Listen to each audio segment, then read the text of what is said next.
Meanwhile Vasily Lukitch had not at first understood who this lady was, and had learned from their conversation that it was no other person than the mother who had left her husband, and whom he had not seen, as he had entered the house after her departure.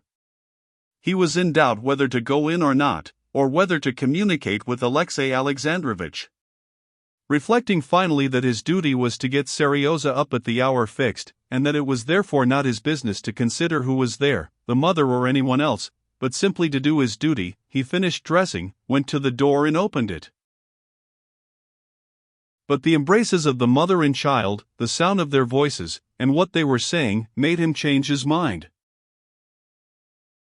He shook his head, and with a sigh he closed the door. "I'll wait another 10 minutes, he said to himself, clearing his throat and wiping away tears. Among the servants of the household there was intense excitement all this time. All had heard that their mistress had come, and that Kapitonich had let her in, and that she was even now in the nursery, and that their master always went in person to the nursery at 9 o'clock, and everyone fully comprehended that it was impossible for the husband and wife to meet, and that they must prevent it. Korney, the valet, going down to the hall porter's room, asked who had let her in, and how it was he had done so, and ascertaining that Kapitonich had admitted her and shown her up, he gave the old man a talking to. The hall porter was doggedly silent, but when Korney told him he ought to be sent away, Kapitonich darted up to him, and waving his hands in Korney's face, began. "Oh yes, to be sure you'd not have let her in. After 10 years' service, and never a word but of kindness, and there you'd up and say, 'Be off, go along, get away with you.' Oh yes, you're a shrewd one at politics, I dare say. You don't need to be taught how to swindle the master, and to filch fur coats." "Soldier," said Korney contemptuously, and he turned to the nurse who was coming in.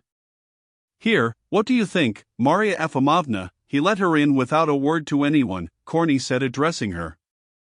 "Alexey Alexandrovitch will be down immediately and go into the nursery." A pretty business, said the nurse. "You, Korney Vasilievich, you'd best keep him some way or other, the master, while I'll run and get her away somehow." A pretty business. When the nurse went into the nursery, Seryozha was telling his mother how he and Nadinka had had a fall in sledging downhill, and had turned over 3 times. She was listening to the sound of his voice, watching his face and the play of expression on it, touching his hand, but she did not follow what he was saying. She must go, she must leave him, this was the only thing she was thinking and feeling. She heard the steps of Vasily Lukitch coming up to the door and coughing. She heard, too, the steps of the nurse as she came near, but she sat like one turned to stone, incapable of beginning to speak or to get up. "Mistress, darling," began the nurse, going up to Anna and kissing her hands and shoulders. "God has brought joy indeed to our boy on his birthday. You aren't changed one bit."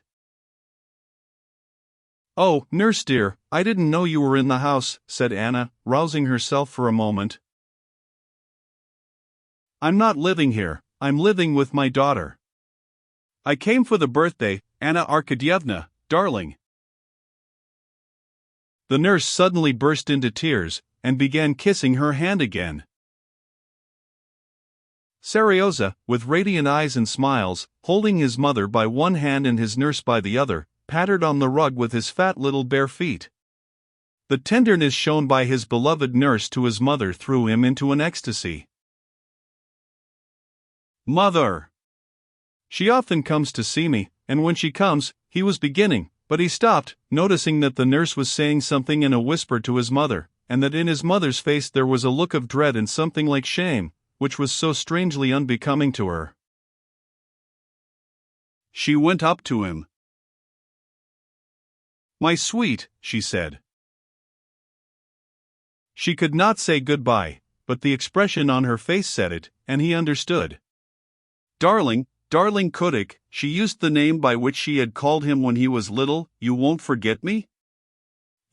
But she could not say more. How often afterwards she thought of words she might have said. But now she did not know how to say it, and could say nothing. But Seryozha knew all she wanted to say to him. He understood that she was unhappy and loved him. He understood even what the nurse had whispered. He had caught the words "always at 9 o'clock", and he knew that this was said of his father, and that his father and mother could not meet. That he understood, but one thing he could not understand: why there should be a look of dread and shame in her face. She was not in fault, but she was afraid of him and ashamed of something. He would have liked to put a question that would have set at rest this doubt, but he did not dare. He saw that she was miserable, and he felt for her. Silently he pressed close to her and whispered, "Don't go yet. He won't come just yet."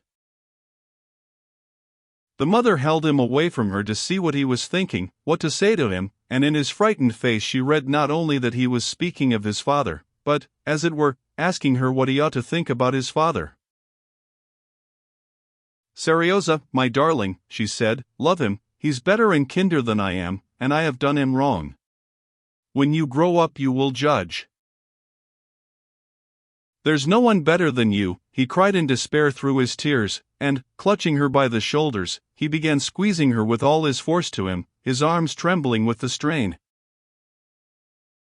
"My sweet, my little one," said Anna, and she cried as weakly and childishly as he. At that moment the door opened.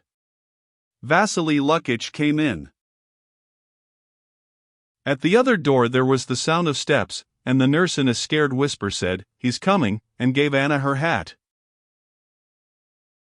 Serioza sank onto the bed and sobbed, hiding his face in his hands. Anna removed his hands, once more kissed his wet face, and with rapid steps went to the door. Alexey Alexandrovitch walked in, meeting her. Seeing her, he stopped short and bowed his head. Although she had just said he was better and kinder than she, in the rapid glance she flung at him, taking in his whole figure in all its details, feelings of repulsion and hatred for him and jealousy over her son took possession of her. With a swift gesture she put down her veil, and, quickening her pace, almost ran out of the room. She had not time to undo, and so carried back with her, the parcel of toys she had chosen the day before in a toy shop with such love and sorrow.